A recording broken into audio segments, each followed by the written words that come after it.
The Adventures of Tom Sawyer. By Mark Twain. Chapter 23. At last the sleepy atmosphere was stirred, and vigorously, the murder trial came on in the court.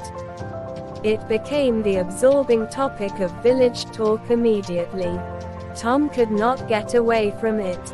Every reference to the murder sent a shudder to his heart, for his troubled conscience and fears almost persuaded him that these remarks were put forth in his hearing as feelers.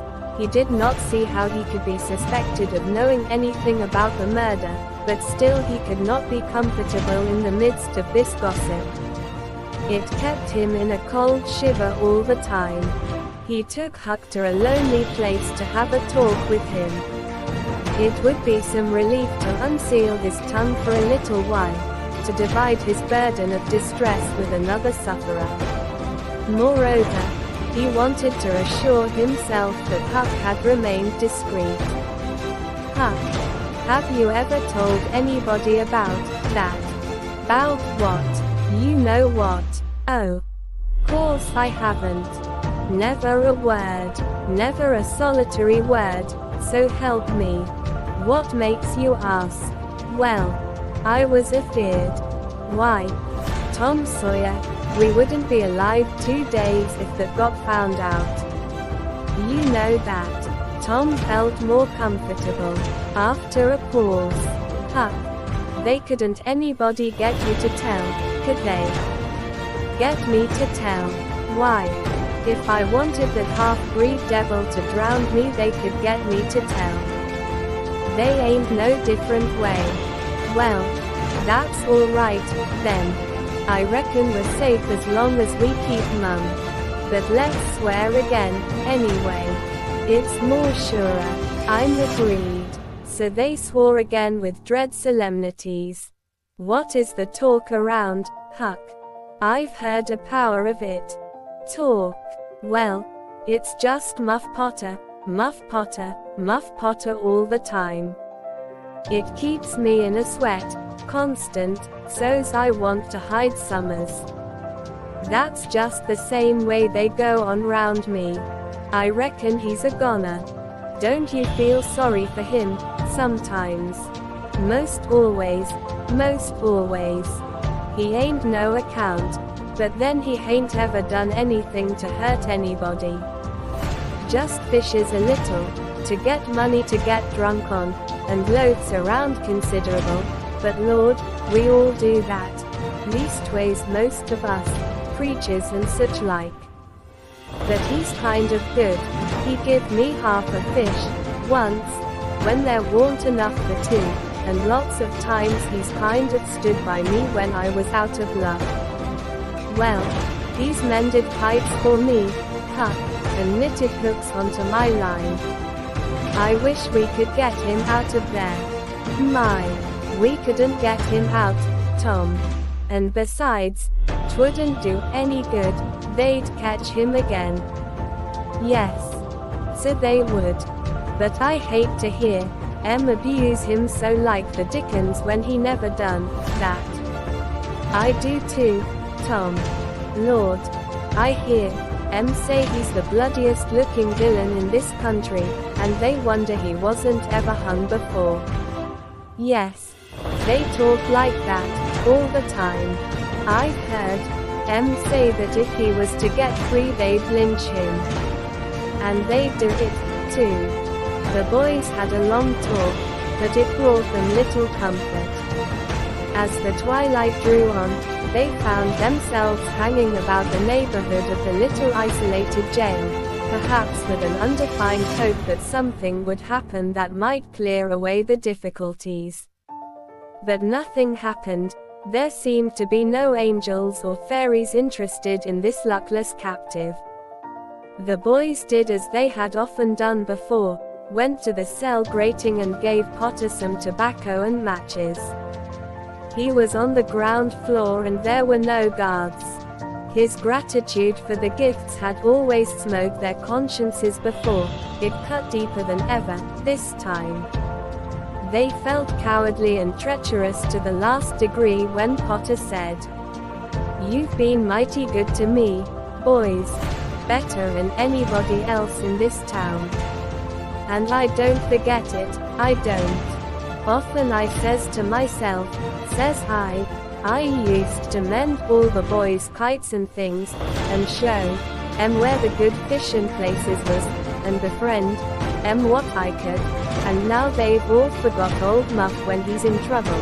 But Tom don't, and Huck don't, they don't forget him, says I, and I don't forget them.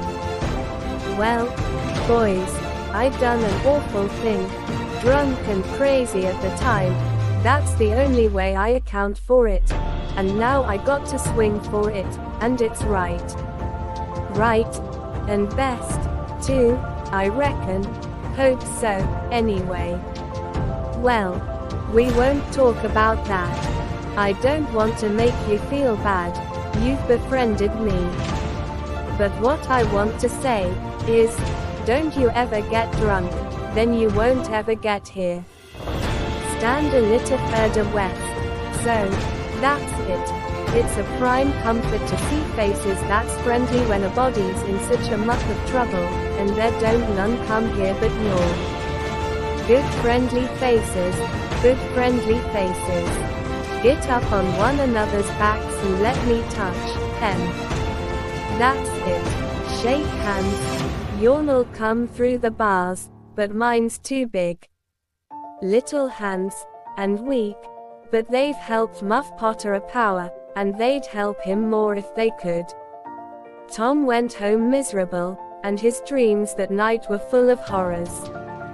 The next day and the day after, he hung about the courtroom, drawn by an almost irresistible impulse to go in, but forcing himself to stay out.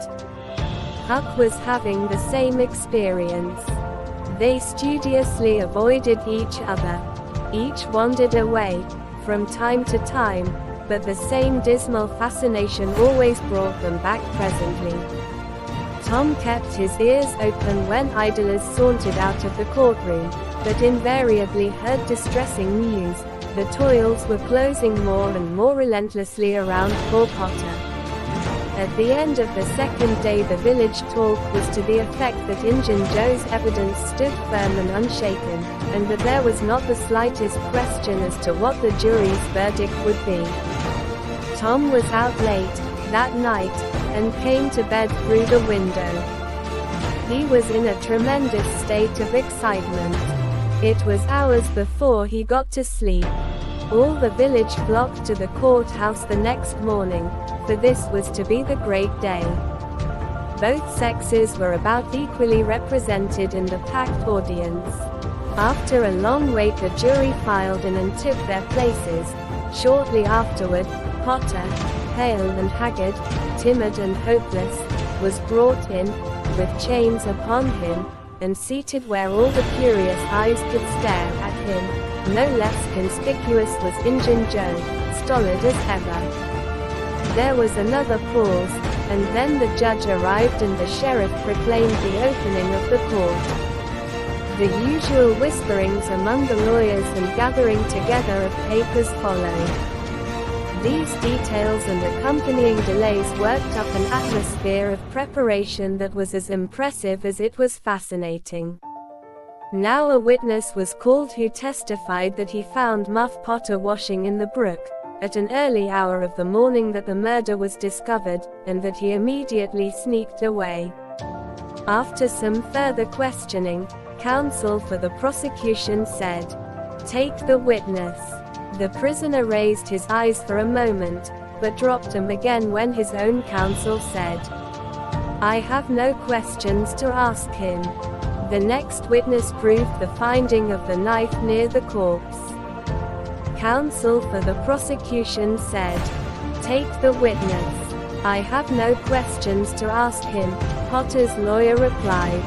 A third witness swore he had often seen the knife in Potter's possession. "Take the witness." Counsel for Potter declined to question him. The faces of the audience began to betray annoyance. Did this attorney mean to throw away his client's life without an effort? Several witnesses deposed concerning Potter's guilty behavior when brought to the scene of the murder. They were allowed to leave the stand without being cross-questioned.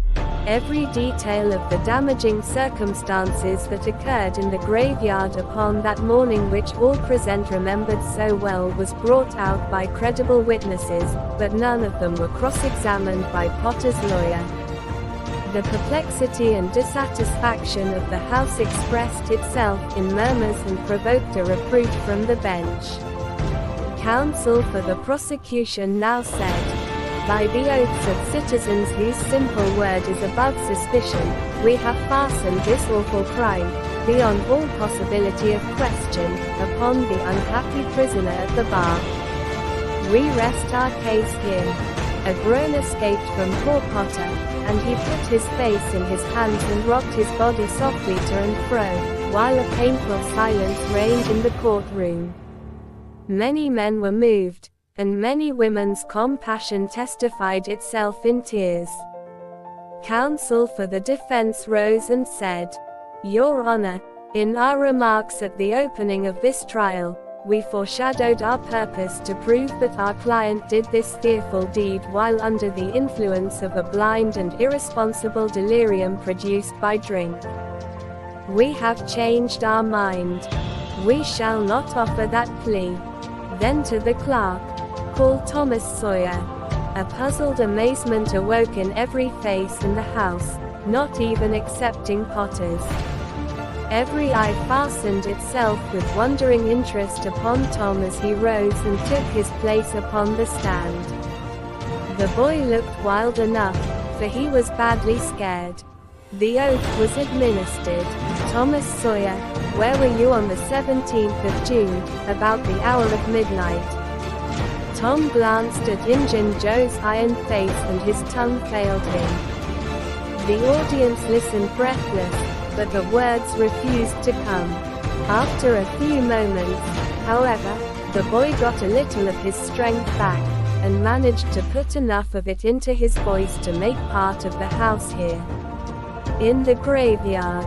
A little bit louder, please. Don't be afraid.